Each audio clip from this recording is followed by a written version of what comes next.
രേഷൻ ഡോക്സിന്റെ അടുത്ത വീഡിയോയിലേക്ക് സ്വാഗതം. ഇന്ന് നമ്മൾ പറയുന്നത് വെച്ചാൽ ഇപ്പോൾ ഓരോ വെള്ളിയാഴ്ചകളിലും അല്ലെങ്കിൽ വ്യാഴം വെള്ളി ദിവസങ്ങളിൽ പുതിയ സിനിമകൾ റിലീസ് ചെയ്യുന്ന ദിവസങ്ങളാണ്. അപ്പോൾ സ്വാഭാവികമായിട്ടും നമ്മൾ ഓരോ സിനിമയെ സ്നേഹിക്കുന്ന ആൾക്കാരെല്ലാവരും അത്തരത്തിലുള്ള ഒരു റിലീസ് കാത്തിരിക്കുകയും പരമാവധി സിനിമകൾ കണ്ടു തീർക്കാൻ വേണ്ടി ശ്രമിക്കുകയും ചെയ്യും. ഒരു വ്യാഴോ വെള്ളിയോ ശനിയോ ഞായറോ ഒക്കെ ഉണ്ട്. അപ്പം ഞാനും എനിക്ക് തോന്നുന്നു റിലീസിന് കുറച്ച് ദിവസങ്ങൾക്ക് മുമ്പേ ഞാൻ കാണാൻ ആഗ്രഹിച്ച ഒരു സിനിമയാണ് ധ്യാൻ ശ്രീനിവാസന്റെ സൂപ്പർ സിന്ദഗി. ഇന്ന് എനിക്ക് തോന്നുന്നു മറ്റ് സിനിമകളൊക്കെ റിലീസ് ചെയ്യുന്നുണ്ട്, പക്ഷേ ഇത് എന്തോ കാണണമെന്ന് എനിക്ക് നേരത്തെ തോന്നി. പ്രത്യേകിച്ച് ഈ ധ്യാൻ ശ്രീനിവാസന്റെ സിനിമകളോട് എനിക്കൊരു പ്രത്യേക ഇഷ്ടമുണ്ട്. കാര്യം ഇഷ്ടമെന്ന് പറഞ്ഞു കഴിഞ്ഞാൽ ഒരു പോസിറ്റീവായിട്ടുള്ള രീതിയിലായിരിക്കും അദ്ദേഹത്തിന്റെ സിനിമകളിലെ ക്യാരക്ടറുകളെന്ന് പറയുന്നത്.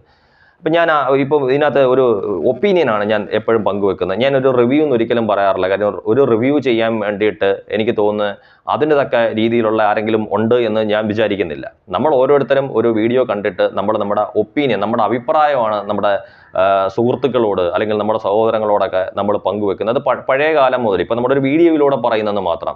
അപ്പം ഞാനിപ്പോൾ പറയുന്ന എൻ്റെ ഒപ്പീനിയൻ ആണ്. ഈ ഒപ്പീനിയൻ എന്ന് പറഞ്ഞാൽ എൻ്റെ മാത്രം ഒപ്പീനിയനാണ് ഈ സിനിമ കണ്ടതിനകത്ത്. കാര്യം മറ്റൊരാൾക്ക് ചിലപ്പോൾ ഇപ്പം എനിക്ക് ഇഷ്ടപ്പെട്ടെന്ന് പറഞ്ഞാൽ മറ്റൊരാൾക്ക് ഇഷ്ടപ്പെടണമെന്നില്ല, എനിക്ക് ഇഷ്ടപ്പെട്ടില്ല എന്ന് വിചാരിച്ച് മറ്റൊരാൾക്ക് ഇഷ്ടപ്പെട്ടുകൂടാന്നുമില്ല.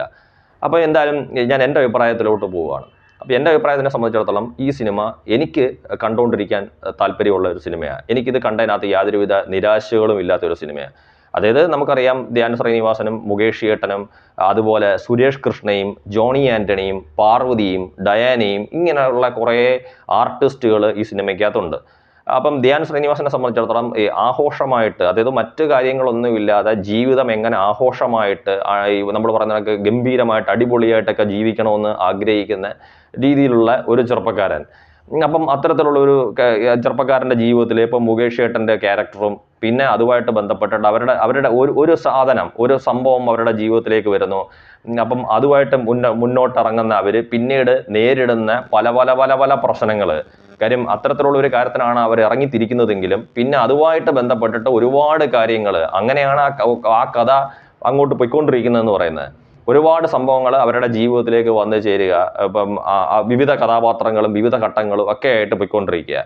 അപ്പോൾ അതാണ് ആ സിനിമയുടെ ഒരു രീതി എന്ന് പറയുന്നത്. അപ്പം പിന്നെ അതിനെക്കുറിച്ച് നമ്മൾ പറയുമ്പോഴത്തേക്ക് പിന്നെ എനിക്ക് ഇതിനകത്തൊരു അത്ര അങ്ങോട്ട് തൃപ്തിയില്ലാതെ വന്നതെന്ന് വെച്ചാൽ കോമഡിയൊക്കെ എഴുതി വെച്ചിട്ടുണ്ട്, നല്ല രീതിയിലുള്ള സംഭാഷണങ്ങളൊക്കെ എഴുതി വെച്ചിട്ടുണ്ട്. പക്ഷേ അത് പറഞ്ഞ രീതി എന്ന് പറഞ്ഞാൽ ഈ കോമഡി കൈകാര്യം ചെയ്യുന്നതൊക്കെ വളരെ എക്സ്പീരിയൻസ്ഡ് ആയിട്ടുള്ള ആർട്ടിസ്റ്റുകളാണെന്നുള്ള കാര്യത്തിനകത്ത് യാതൊരുവിധ തർക്കവും ഇല്ല.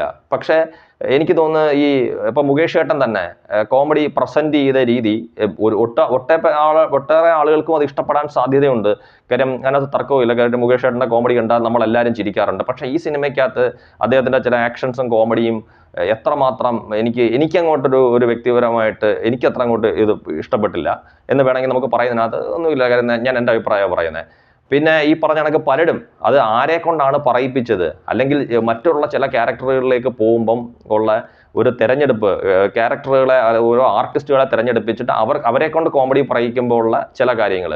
പിന്നെ ഇതിനകത്ത് വില്ലൻ എന്ന് പറയുന്നത് നമുക്കറിയാം, സാധാരണഗതിയിലെല്ലാം സിനിമയ്ക്കകത്ത് വന്നുകൊണ്ടിരിക്കുന്ന രീതിയിലുള്ള വില്ലന്മാർ കുറേ ആൾക്കാർ വരുന്നുണ്ട്.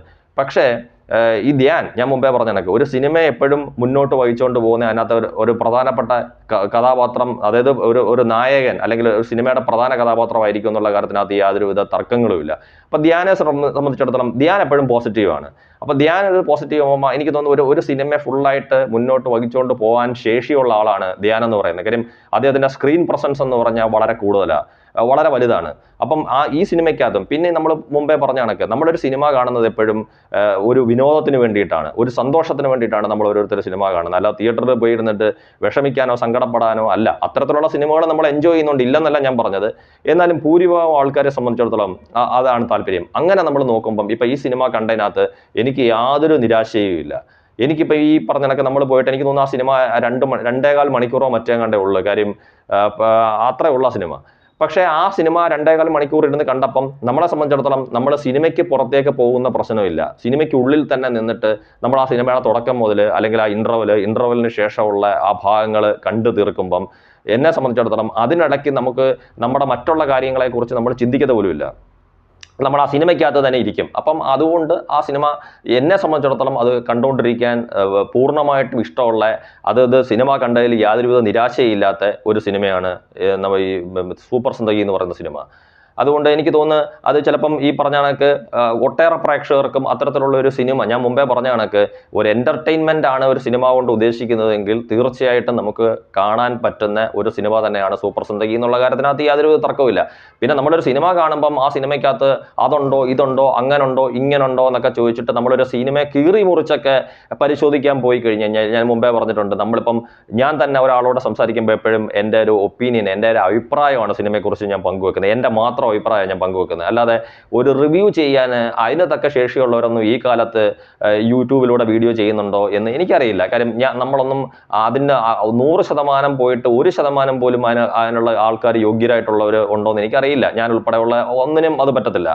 പിന്നെ ഒപ്പീനിയൻ പങ്കുവെക്കാൻ മാത്രമേ പറ്റത്തുള്ളൂ. നമ്മൾ നമ്മുടെ ഒപ്പീനിയനാണ് പങ്കുവെക്കുന്നത്. പക്ഷേ ഞാൻ എപ്പോഴും പറഞ്ഞിട്ടുണ്ട്, ആ ഒപ്പീനിയൻ എന്ന് പറയുന്നത് ഇപ്പം ഞാൻ എൻ്റെ ഒപ്പീനിയൻ പങ്കുവെക്കുമ്പോൾ അത് എൻ്റെ മാത്രമാണ്. അത് മറ്റൊരാൾക്ക് ചിലപ്പം അത് ഇഷ്ടപ്പെടണോ എന്നില്ല. അവർക്ക് അതുകൊണ്ട് ഞാൻ പറയുന്ന കണക്ക് ഒപ്പീനിയൻ നമ്മൾ പങ്കുവെച്ച് നമ്മുടെ സുഹൃത്തുക്കൾ നമ്മളടുത്ത് പറയത്തില്ല ഓരോ സിനിമയെക്കുറിച്ച് എന്നും പറഞ്ഞിട്ട് നമ്മൾ ചിലപ്പം ഒരു സിനിമ കാണാതിരിക്കും. ഇല്ല, നമ്മൾ സിനിമ കാണാൻ തീരുമാനിച്ചാൽ നമ്മൾ സിനിമ കാണും. അതുകൊണ്ട് ഈ സിനിമ എനിക്കിഷ്ടപ്പെട്ട്, അതുകൊണ്ട് നിങ്ങൾക്കും അത് ഇഷ്ടപ്പെടും എന്നാണ് എൻ്റെ പ്രതീക്ഷ. അതുകൊണ്ട് തീർച്ചയായിട്ടും ഈ സിനിമ നിങ്ങൾ തിയേറ്ററിൽ പോയി കാണണം. കാര്യം എനിക്ക് തോന്നുന്നു ഒരു കൂട്ടം ചെറുപ്പക്കാരുടെ ഒരു അധ്വാനമാണ്. കാര്യം ഇതിൻ്റെ ഡയറക്ടറെയൊക്കെ സംബന്ധിച്ചിടത്തോളം പുതുമുഖങ്ങളാണെന്ന് തോന്നുന്നു. വിൻറ്റേഷ് എന്ന മറ്റാണ് അദ്ദേഹത്തിൻ്റെ പേര്. അതുപോലെ അതിൻ്റെ DOP കൈകാര്യം ചെയ്തിരിക്കുന്നത്, അതുപോലെ മ്യൂസിക് എടുത്ത് പറയണം, നല്ല ഭംഗിയായിട്ട് അദ്ദേഹം അത് കൈകാര്യം ചെയ്തിട്ടുണ്ട്. എഡിറ്റർ ഭംഗിയായിട്ട് ചെയ്തിട്ട്, ലിജോ എന്നോ മറ്റോ ആണ് എഡിറ്ററുടെ പേര്. എല്ലാവരും നല്ല ഭംഗിയായിട്ട് ചെയ്തിട്ടുണ്ട്. അപ്പോൾ ഇത്തരത്തിലുള്ള സിനിമകൾ വിജയിച്ചാലേ ഇനിയും കൂടുതൽ സിനിമകൾ ഉണ്ടാവത്തുള്ളൂ. അപ്പോൾ ഈ സിനിമ ഒരു നല്ല രീതിയിലുള്ളൊരു വിജയമായി മാറട്ടെ. Thank you.